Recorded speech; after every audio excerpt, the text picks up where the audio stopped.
Have you ever been invited to a fancy banquet? Most of the banquets I've ever attended serve some sort of chicken. I once heard that chicken breasts are one of the more difficult proteins to cook. I would have to agree. Bible Sleuth here, and we're not talking about chicken today. Rather, we are going to look at two banquet parables told by Jesus in Luke chapter 14 in the Bible. So let's head to the scene in Luke 14, 1 through 24. It happened that when he went into the house of one of the leaders of the Pharisees on the Sabbath to eat bread, they were watching him closely, and there in front of him was a man suffering from edema. And Jesus responded and said to the lawyers and Pharisees, "Is it lawful to heal on the Sabbath or not?" But they kept silent. And he took hold of him and healed him, and sent him away. And he said to them, "Which one of you will have a son or an ox fall into a well and will not immediately pull him out on the Sabbath day?" And they could offer no reply to this. A common practice of the time was to hold a banquet with a guest lecturer or speaker to discuss various subjects or literary topics. In this case, it appears that Jesus is being set up. Notice how the man with the edema was seated right in front of him. It was customary to seat the people at these banquets according to their rank and status. I find it interesting that the Pharisee had invited him to this banquet, and the lawyer and teachers of the law watched to see if Jesus was going to heal the man with edema. According to the wording, the edema was a severe swelling which might have been classified as some sort of skin disease. Edema eventually was treated with bloodletting or leeching. Also, there was the issue of healing on the Sabbath that this took place, considering what is said about pulling an ox out of a well. Jesus was fully aware of this setup and was more than ready to address it. It doesn't say if any Essenes had been invited to this meal, but there existed an argument between the Pharisees and the Essenes concerning helping an endangered or hurt animal on the Sabbath. The Pharisees believed that it was acceptable, which Jesus acknowledged. Also, notice that Jesus took hold of him. He knew that the dropsy or edema was only a symptom of a deeper problem and not a skin disease. There is the classic aversion to touch, though not really an issue with the man with edema. However, that didn't stop Jesus from touching people that had infirmities. This man was more than likely suffering from heart failure, which had caused the buildup of fluid. Also, notice that his question of law about the Sabbath could not be disputed by the lawyers and Pharisees. Look at verses 7 through 11. Now he began telling a parable to the invited guests when he noticed how they had been picking out the places of honor at the table, saying to them, "Whenever you invite someone to the wedding feast, do not take the place of honor, for someone more distinguished than you may have been invited by him. And the one who invited you both will come and say to you, 'Give your place to this person.' And then, in disgrace, you will proceed to occupy the last place. But whenever you are invited, go and take the last place, so that when the one who has invited you comes, he will say to you, 'Friend, move up higher.'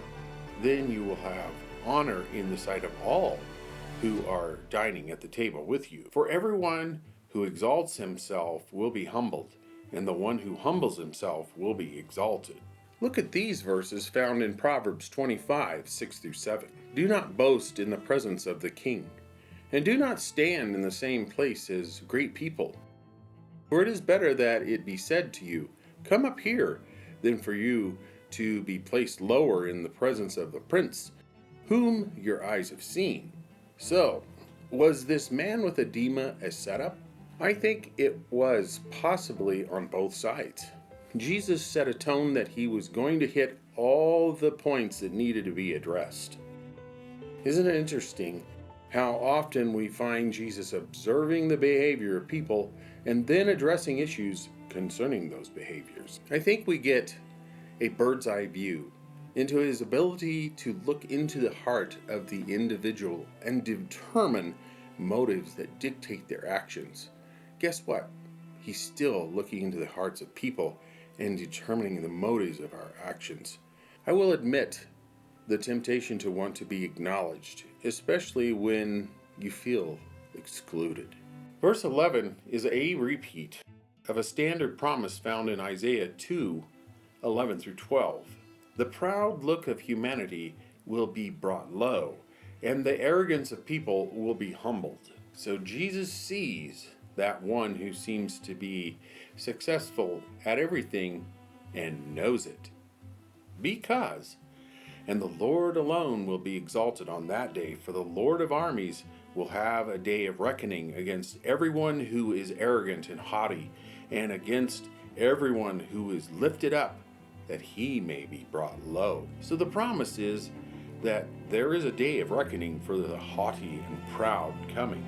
I don't know about you, but I want to do my best to live out James 4:10, even when it doesn't feel good. Humble yourselves in the presence of the Lord, and he will exalt you. Jesus then takes us to the parable of the great banquet. He said also to the man who had invited him, "When you give a dinner or a banquet, do not invite your friends or your brothers or your relatives or rich neighbors, lest they also invite you in return, and you be repaid. But when you give a feast, invite the poor, the crippled, the lame, the blind, and you will be blessed, because they cannot repay you, for you will be repaid at the resurrection of the just." Look at Proverbs 19:17. One who is gracious to the poor lends to the Lord, and he will repay him for his good deed. There is a twist in verse 14 of Luke. For you will be repaid at the resurrection of the just. Jesus didn't say resurrection of the dead, which was the held belief of Judaism. The notion of giving the gift of status brings up a question. So is Jesus saying that we should be elevating others who need elevating without expectation of reward? This would be opposite of pride, wouldn't it? I think we know the answer to that question, as it more closely aligns with James 4:10. Notice that the reward is a delayed reward that will come at the resurrection of the just. That is an interesting statement. Are there different resurrections? When is the resurrection of the just versus the unjust? Could this be a hint to the future? Going back to verse 12, we see this element of repayment hinted at. If you think about it, it's like keeping up with the Joneses trope, trying to one-up the other guy. Inviting someone to a banquet to be eventually invited back lends to repayment of a debt, and hopefully with interest. This flies in the face of commands found in Deuteronomy 23:19 to not charge interest. By inviting people of definite lower status, there cannot be the expectation of that. By doing that, it gifts status to those invited. I think we should keep this in mind as we look at what happens next. The next thing that happens in this sequence of events is that someone speaks of the future, which makes me think that he caught Jesus' mention of the resurrection of the just. When one of those who reclined at a table with him heard these things, he said to him, "Blessed is everyone who will eat bread in the kingdom of God." I am wondering if he was assuming that he would be blessed because he figured he would be invited to that banquet. The truth is, I believe Jesus explains a stark reality that is quite different than what the man was thinking. It also leans to a perspective of that banquet and the purpose of it, a wedding. But he said to him, "A man once gave a great banquet and invited many. And at the time for the banquet, he sent his servant to say to those who had been invited, 'Come, for everything is now ready.' But they all alike began to make excuses. The first said to him, 'I have bought a field, and I must go out and see it. Please have me excused.' And another said, 'I have bought 5 yoke of oxen, and I go to examine them. Please have me excused.' Another said, 'I have married a wife, and therefore I cannot come.'" These excuses that he describes are interesting, and one might say poignant, to be truthful. If Jesus was associating himself in this story, which I believe he may have been, we see that the invitation goes out to many. One commentator indicated that there was a sort of RSV involved here, where those who gave excuses had agreed to initially attend. Here is a hint. Many will make excuses, as in Isaiah 53:3. He was despised and abandoned by men, a man of great pain and familiar with sickness, and like one from whom people hide their faces, he was despised, and we had no regard for him. Though rabbinical rules claim that Isaiah 53 is not a forbidden chapter, there has been a general consensus to avoid the chapter to the point of taking a week between the reading of Isaiah 52 and going into 54 the following week to avoid arguments that would break out because of it. To avoid this chapter avoids a connection to many other prophecies that point to Jesus as the Messiah. So the servant came and reported these things to his master. Then the master of the house became angry and said to his servant, "Go out quickly to the streets and lanes of the city and bring in poor and crippled and blind and lame." And the servant said, "Sir, what you've commanded has been done, and still there is room." And the master said to his servant, "Go out to the highways and hedges and compel people to come in, that my house may be filled. For I tell you, none of those men who were invited shall taste my banquet." Look at this, though, found in Revelation 19:6-7. "Let's rejoice and be glad and give the glory to him, because the marriage of the Lamb has come, and his bride has prepared herself. It was given to her to clothe herself in fine linen, bright and clean, for the fine linen is the righteous acts of the saints." Then he said to me, "Write, blessed are those who are invited to the wedding feast of the Lamb." And he said to me, "These are the true words of God."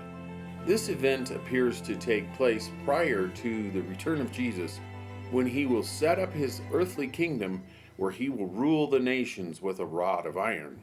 This is not the resurrection of the dead, but his millennial reign when Jesus returns to earth with his armies clothed in fine linen, by the way. The Jewish nation as a whole will mourn how they treated him and turn to him as their king.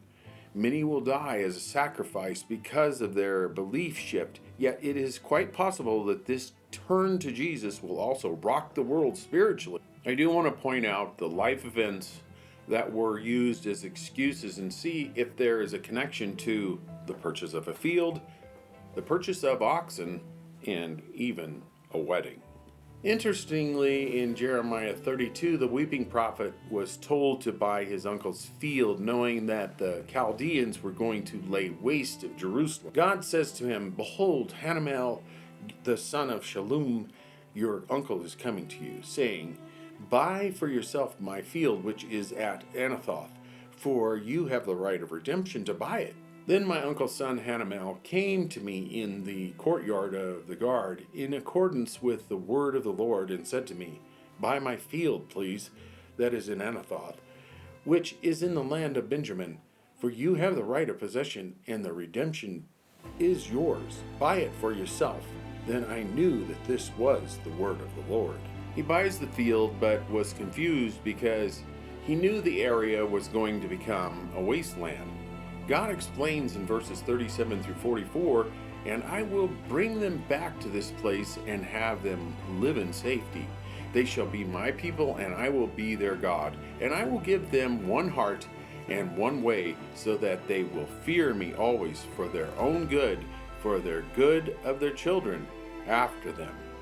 I will make an everlasting covenant with them, that I will not turn away from them to do good, and I will put the fear of me in their hearts, so that they will not turn away from me." Look at verse 44. People will buy fields for money, sign and seal deals, and call in witnesses in the land of Benjamin, in areas surrounding Jerusalem, in the cities of Judah, in the cities of the hill country, in the cities of the lowland, and in the cities of the Negev. For I will restore their fortunes declares the Lord. This is quite possibly a prophetic word that actually spans a length of time, including today, all the way into the millennial reign of Christ, where that covenant is made. However, what about this excuse? In most cases, the property would have already been looked at before the purchase, much like today, where a real estate person mediates the transaction. Also, this excuse is considered a serious intended insult. A key point to make is that we mustn't forget who the property belongs to. It doesn't belong to the Palestinians, and it actually doesn't belong to Israelis, truth be known. It belongs to God. However, he gave the land to Israel as an inheritance. What about oxen? Look at Proverbs 14:4 and see if it doesn't fit as well. Where there are no oxen, the manger is clean, but much revenue comes by the strength of an ox. The excuse here lends to more than financial gain, but status as well. It is also considered even a greater insult in that culture. The oxen serve as a symbol of wealth in that day, possibly elevating worldly goods above recognition of the great feast. Rejection of Christ. Pride is definitely involved here. And finally, what about the newlywed? This excuse is by far the most insulting and is just a flat out rejection. Look at this verse in Deuteronomy 24. When a man takes a new wife, he is not to go out with the army, nor be assigned any duty. He shall be free at home for 1 year, and shall make his wife, whom he has taken, happy. In other words, they were given peace. However, this isn't military duty, or is it? Because after the great banquet, we will join the ranks in his army that come back on white horses to take control and oversee the renewal of the world. How important is that?